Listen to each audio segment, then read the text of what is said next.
Oui, bonjour à tous. Merci Madame la Présidente. Chers collègues, cette délibération, elle est effectivement l'occasion d'évoquer la politique du logement social, mais aussi l'opportunité pour nous, si vous en êtes d'accord, d'aborder le projet de loi de relance du logement proposé encore tout récemment par le gouvernement. Il était temps, car la crise du logement n'est plus contestable, mes chers collègues.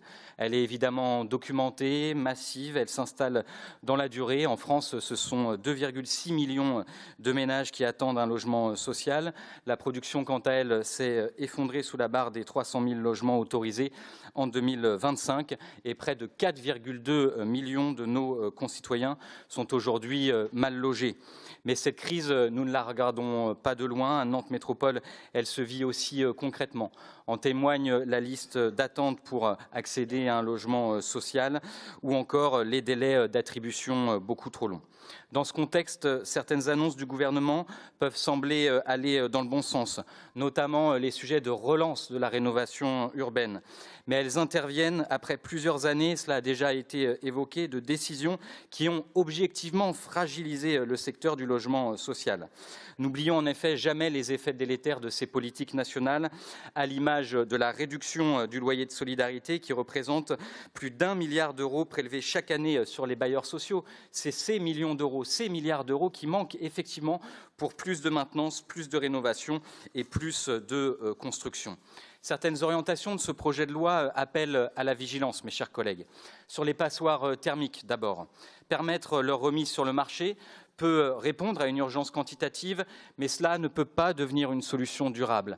Les logements classés F et G représentent environ 17% du parc et ce sont souvent les ménages les plus modestes qui en supportent les conséquences avec des factures énergétiques lourdes.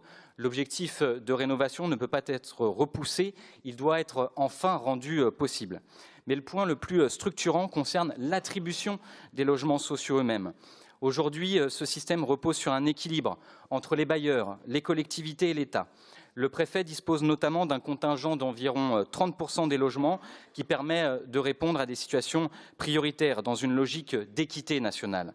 Le projet de loi ouvre la possibilité de transférer tout ou partie de ce contingent aux collectivités qui le souhaitent. C'est une évolution importante qui peut répondre à un besoin de territorialisation, mais qui soulève des questions de fond. Comment garantir que les publics prioritaires continueront d'être logés de manière équitable sur l'ensemble du territoire? Comment éviter les différences de pratiques entre collectivités dans un contexte de tension? Et comment maintenir la transparence et la confiance dans un système déjà sous pression? Ce n'est pas un simple ajustement technique, mes chers collègues, c'est une évolution qui touche directement à l'égalité d'accès au logement et qui mérite un cadre clair et partagé. Enfin, il faut le dire aussi en conclusion, la logique globale du texte continue de s'appuyer largement sur des mécanismes incitatifs en direction du secteur privé, alors même que la demande de logement social n'a jamais été aussi élevée, que la demande et le besoin de planification et de régulation n'a jamais été aussi élevé.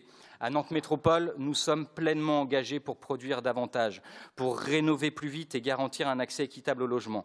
Mais chacun le voit, les collectivités ne pourront pas à elles seules compenser les déséquilibres nationaux. La relance du logement ne sera crédible que si elle s'accompagne de moyens à la hauteur et d'une cohérence dans la durée.